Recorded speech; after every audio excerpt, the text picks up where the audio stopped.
며칠 전에 제 아내가 장모님과 통화를 하는데, 왜 우리들도 그런 때 있잖아요. 둘이 잘 얘기하다가 서로 아무 말도 안 하게 되는 그런 어떤 침묵의 시간. 아내도 어머니와 잘 통화하다가 갑자기 침묵의 시간이 있었습니다.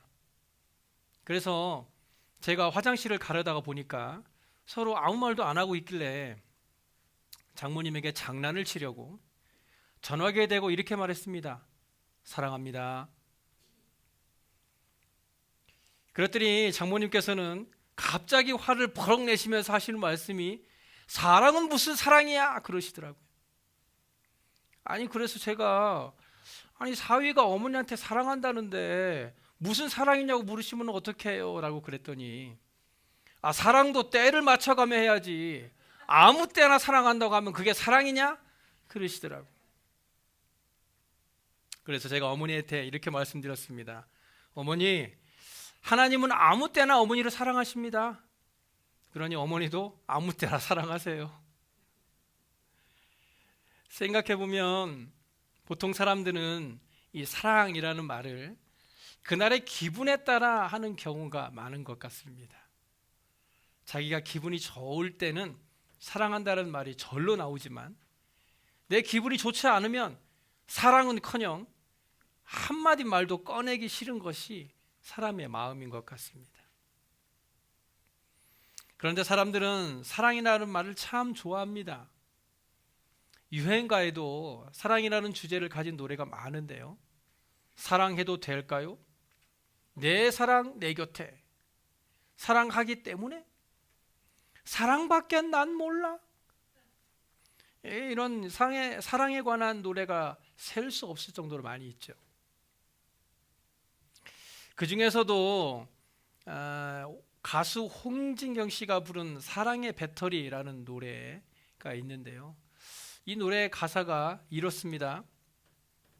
제가 노래를 좀 연습해 봤는데 한번 들어보세요. 나를 사랑으로 채워줘요. 사랑의 배터리가 다 됐나 봐요. 당신 없인 못 살아. 정말 나는 못 살아. 당신은 나의 배터리. 이런 노래예요. 그 뒤에 얼짱이 아니라도 좋아요. 몸짱이 아니라도 좋아요. 나만을 위해 줄 당신이 바로 내겐 짱이랍니다. 이런 노래입니다. 어떻습니까? 여러분에게 이런 사랑의 배터리가 있으세요? 혹시 여러분의 사랑의 배터리가 다 방전이 돼서 이제는 충전은 고사하고 고철덩어리, 짐덩어리로 전락하지는 않으셨나요? 우리가 흔히 사랑이라고 하면 남녀간에 나누는 사랑을 주로 생각하죠. 하지만 성경에는요, 이 사랑에 대한 표현이 4가지로 나옵니다. 첫째는 에로스인데요, 이것은 남녀간에 나누는 성적인 사랑을 말합니다. 둘째는 스톨게입니다. 스톨게는 가정 안에서 혈연으로 맺어진 사랑을 의미합니다. 세 번째는 필로스인데요, 이 필로스는 친구나 이웃 간의 우정을 나누는 사랑을 말합니다. 마지막 4번째는 아가페입니다. 이 아가페는 우리가 잘 알고 있는 하나님의 사랑을 의미하는 말로 무조건적이고 희생적인 사랑을 말합니다. 그런데 사람이 살아가는 데 있어서 이 4가지의 사랑은 다 필요합니다. 에로스의 사랑으로 사람이 이 땅에 태어나게 됩니다. 스톨게의 사랑으로 따뜻한 가정에서 자랄 수 있습니다. 필로스의 사랑으로 우리는 성숙하고 깊은 우정을 나누게 되고, 아가페의 사랑으로 하나님의 생명을 얻을 수 있습니다. 그렇기 때문에 우리가 살아가는 데 있어서 어느 것 하나 중요하지 않은 것이 없습니다. 많은 사람들이 이 요한을 가리켜서 사랑의 사도라고 부릅니다. 그 이유는 그가 사랑의 메시지를 많이 전했을 뿐만 아니라 주님의 사랑을 그의 생애를 통해 실천한 사도였기 때문입니다. 그런 사랑의 사도 이 요한이 오늘 본문 7절에 이렇게 말하죠. 사랑하는 자들아, 우리가 서로 사랑하자. 여기서 요한이 말하고 있는 사랑은요, 네 가지 사랑 중에 아가페 사랑을 말하고 있습니다. 즉, 사랑하는 자들아, 우리가 서로 아가페 사랑을 하자라고 말하고 있는 이 요한은 우리가 아가페 사랑을 해야 하는 이유에 대해서 8절에 하나님은 사랑이시기 때문이다 라고 말하고 있습니다. 하나님은 사랑이다 라는 말은요, 하나님은 모든 사랑의 근원이 되신다는 말입니다. 저는요, 아내랑 등산을 자주 가는데 이 등산을 하다 보면 폭포를 만나게 될 때가 있죠. 이 폴이죠, 폴. 근데 그 폴을 보면서 늘 궁금한 것이 있습니다. 그렇게 높은 꼭대기에서 물이 흘러나와서 폭포가 떨어지는데 그 물은 도대체 어디서 나오는 걸까? 분명 가장 높은 산 꼭대기인데 물은 어디선가 솟아나서 계속해서 흘러내린다는 것이에요. 하나님의 사랑이 바로 그런 것입니다. 우리의 눈으로 확인할 수는 없으나 하나님의 사랑은 솟아나지 않은 것 같은 시간과 장소에서 우리에게 끊임없이 흘러 넘치고 있다는 것입니다. 그래서 하나님의 사랑과 비교할 수 있는 사랑은 이 세상에 없다고 말합니다. 그나마 하나님의 사랑과 비교할 수 있는 것은 어머니의 사랑이라고 할 수 있겠죠. 그런데 그런 어머니의 사랑도 이사야 49장 15절에 이렇게 말씀합니다. 여인이 어찌 그 젖먹는 자식을 잊겠으며 자기 태어난 아들을 긍휼히 여기지 않겠느냐. 그들은 혹시 잊을지라도 나는 너를 잊지 아니할 것이라. 그 어떤 어머니가 자기가 낳은 자식을 잊을 수 있겠습니까? 하지만 그렇게 있을 수도 없는 일이 만약 만분의 1, 천분의 1에 하나라도 일어나서 자기가 낳은 자식을 잊는 어머니가 있다 할지라도 하나님께서는 절대로 우리를 잊지 않으시겠다라고 말씀하십니다. 여러분은 믿음이 무엇이라고 생각하십니까? 많은 사람들이 이 믿음에 대해서 착각을 합니다. 주일 성수를 잘하고 헌금 잘하면 하나님 앞에 믿음이 있는 것이니 그런 믿음으로 인해서 하나님께서는 그런 자들에게 복을 주신다는 것입니다. 그래서 이런 믿음을 오해하는 사람들이 생각하는 것은 교회만 잘 다녀주면 된다라고 생각합니다. 마치 교회를 다녀준다라고 생각하는 것이죠. 교회를 다녀준다는 것에는 여러 가지 이유가 있겠지만 주로 내가 그렇게 열심히 교회에 다녀주면 하나님께서 나의 그런 모습을 보시고 세상에서도 잘 살 수 있도록 물질의 복을 주실 것이다 라고 생각하는 것입니다. 이런 것들이 바로 믿음에 대한 오해이죠. 그런데 사랑에 관한 것도 마찬가지입니다. 우리가 교회 안에서 사랑하는 것이 그저 서로 싸우지 않고 웃으며 교제하고 친하게 지내는 것이 사랑하는 것이라고 생각합니다. 그러다 보니 교회 안에서 서로 웃으면서 잘 지내면 우리는 서로 사랑하고 있다라고 착각을 하게 된다는 것이죠. 그런데 본문을 다시 한번 볼까요? 사랑하는 자들아, 우리가 서로 사랑하자. 사랑은 하나님께 속한 것이니 사랑하는 자마다 하나님으로부터 나서 하나님을 알고 사랑하지 아니하는 자는 하나님을 알지 못한다. 지금 요한은요, 하나님께 속한 자라면 서로 사랑하는 것이 당연하다고 말하고 있습니다. 당연하다, 마땅하다라는 말은요, 수학적 논리와 같은 것입니다. 1 더하기 1은 2가 정답인 것처럼 하나님을 알고 하나님을 사랑하는 사람은 다른 사람을 사랑하는 것이 정답이라는 것입니다. 그런데 사람들은 그 당연한 정답에 자꾸 어떤 조건들을 붙입니다. 내가 이렇게 했으니 너도 나에게 그렇게 해주어야 한다라는 것이죠. 또는 네가 나에게 그렇게 해주지 않았으니 나도 너에게 그렇게 해줄 수 없다는 것입니다. 한마디로 조건적인 사랑을 요구하는 것이죠. 다시 한번 말씀드리지만 요한이 말하고 있는 사랑은요, 아가페의 사랑, 즉 조건이 없는 사랑을 말하고 있습니다. 어떤 개인적인 욕심이 들어있지 않다는 거예요. 즉 서로 사랑하라라는 말을 악용해서 나는 당신을 그렇게 사랑할 수 없지만 교회는 나에게 교회니까 사랑해 줘야 한다라고 말하는 것은 이 사랑이라는 말의 의미를 잘 모르고 있는 것입니다. 사람은 누구라도 사랑받기를 원합니다. 그래서 보통은 내가 사랑한 만큼 상대에게도 사랑을 받고 싶어 하죠. 짝사랑은 나 혼자만 사랑하는 거예요. 그런데 그나마 짝사랑은 사랑한다고 표현이라도 하죠. 사랑한다라는 말조차 표현하지 못하는 것을 외사랑이라고 합니다. 이 외사랑은 자기 마음을 표현하지 않는 것입니다. 사랑한다는 것을 상대가 알게 되면 그 사람의 마음이 아플까봐 혹은 나를 부담스러워할까봐 아예 그 사람에게 자기의 마음을 표현하지 못하고 그냥 바라만 보는 것입니다.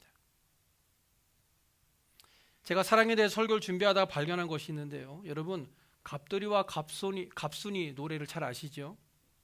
갑돌이와 갑순이는 한마을에 살았더래요. 이런 노래예요. 이 노래는 김부혜 님이 작곡하신 곡인데요. 이 곡이 이렇게 슬픈 곡인지 몰랐어요. 가사를 한번 보실까요? 갑돌이와 갑순이는 한마을에 살았더래요. 둘이는 서로 사랑을 했더래요. 그러나 둘이는 마음뿐이래요. 겉으로는 모르는 척 했더래요.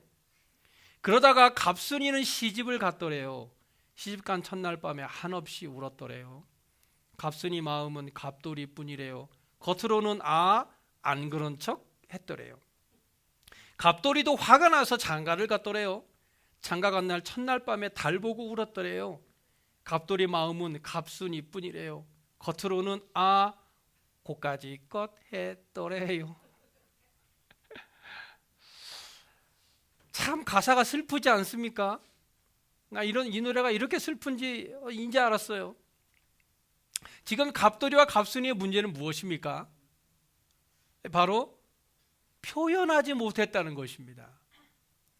서로 너무 사랑하는데 사랑한다는 말을 못해서 결국 서로 다른 길을 가야만 했던 것이죠.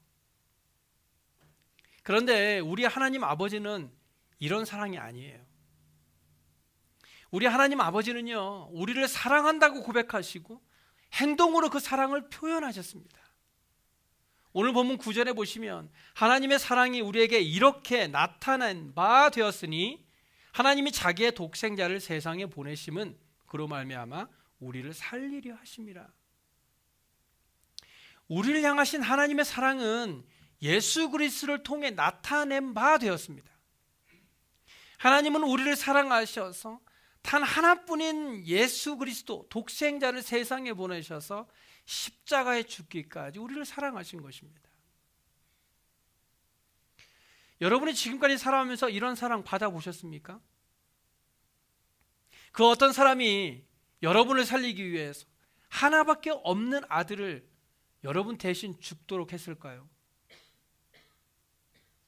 인간의 사랑으로는 절대로 하나님의 사랑을 대신할 수도 없고 흉내낼 수도 없습니다. 하나님은 그렇게 우리를 사랑하신 것입니다. 오늘 본문 10절에 사도 요한은 이렇게 말하죠. 사랑은 여기 있으니 우리가 하나님을 사랑하는 것이 아니요 하나님이 우리를 사랑하사 우리 죄를 속하기 위하여 화목 제물로 그 아들을 보내셨습니다. 누가 먼저 사랑했다고요? 하나님이 우리를 먼저 사랑했습니다. 저와 여러분이 이 땅에 태어나기도 전에 하나님은 이미 우리를 사랑하셨고 우리를 향한 계획이 있으셔서 지금 우리가 이렇게 하나님의 자녀로 살게 하신 것입니다. 하나님께서 우리를 사랑하고 계시다라는 증거는 하나님의 아들이 화목제물이 되셔서 십자가에 죽으신 것으로 드러났습니다. 우리가 예수님을 만나기 전에는 모두가 죄인이었습니다. 그래서 하나님과 교제할 수도 없었던 사람들이에요. 결국 지옥으로 떨어질 사람들이었죠. 하지만 그런 우리를 사랑하셔서 예수 그리스도를 세상에 보내주신 것입니다. 그것이 바로 하나님의 사랑입니다. 그러므로 성도의 삶은 하나님의 사랑을 벗어나서 살았던 적이 한 번도 없습니다. 우리가 어떤 일을 겪게 되든지 그것조차 하나님의 사랑 안에서 되어지는 일들입니다.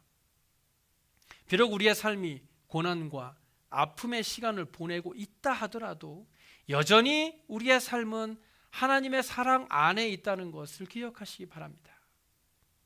그렇기 때문에 우리가 힘든 중에도 낙심하거나 좌절하지 않는 것입니다.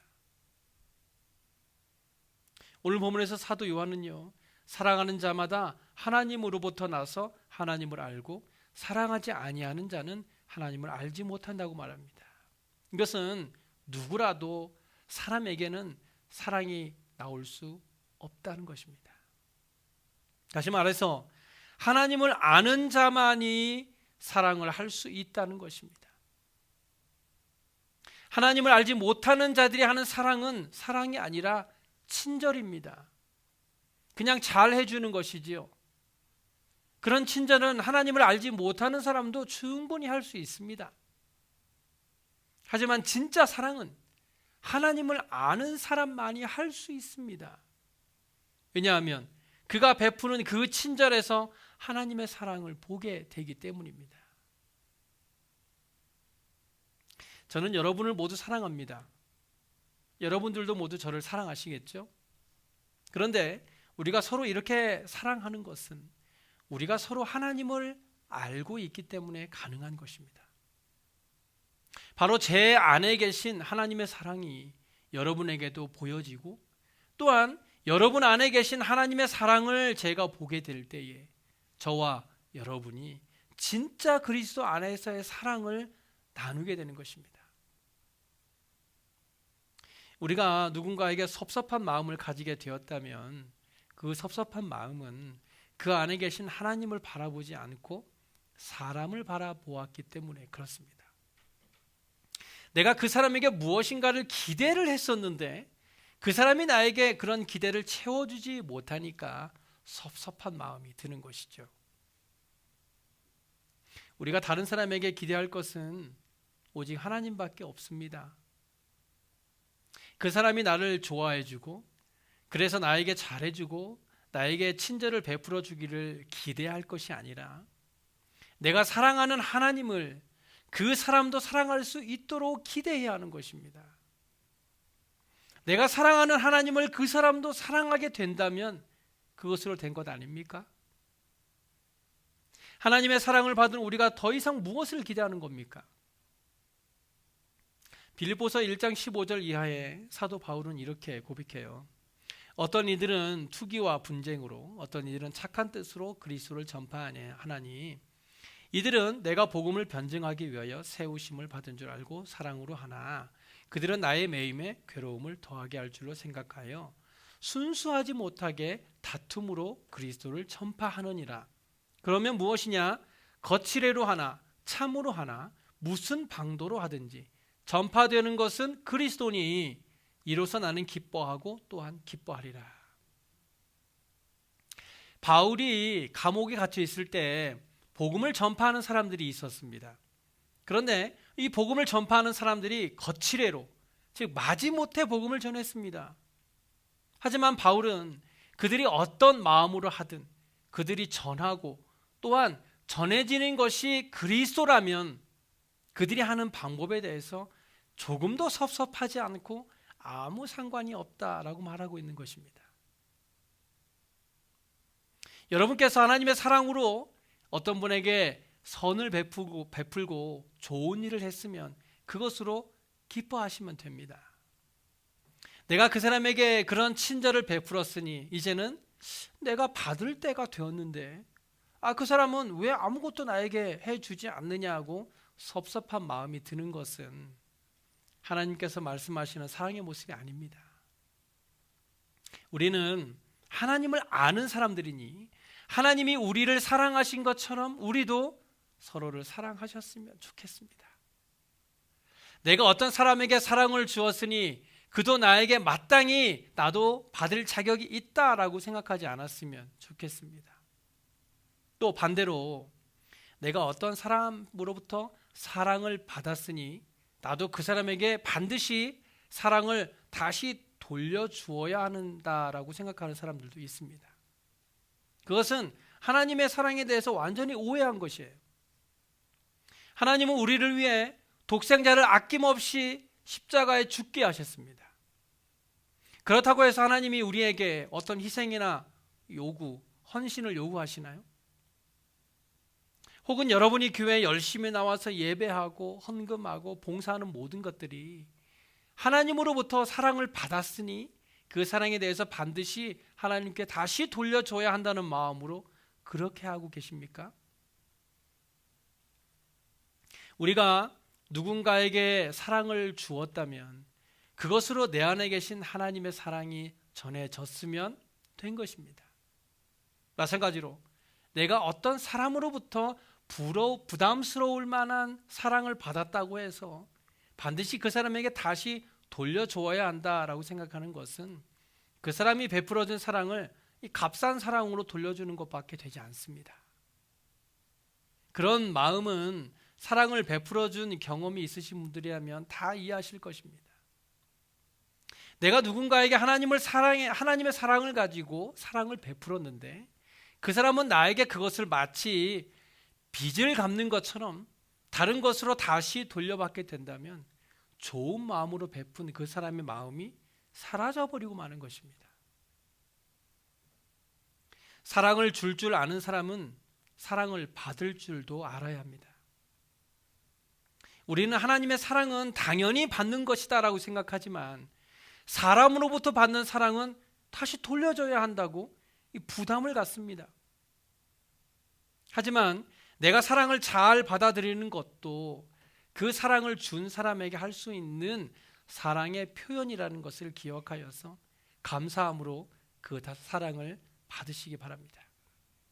그래서 우리가 누군가를 사랑하고 그 사랑을 표현할 때에는 반드시 내 안에 계신 하나님의 사랑이 그 사람에게 전달될 수 있도록 하고 또한 그 사랑을 받는 사람도 그 안에 있는 하나님의 사랑을 볼 수 있어서 감사함으로 그 사랑을 받게 된다면 정말 하나님께서 우리를 사랑하셨던 아무 조건 없이 사랑하는 아가페의 사랑을 실천하는 삶이 될 것입니다.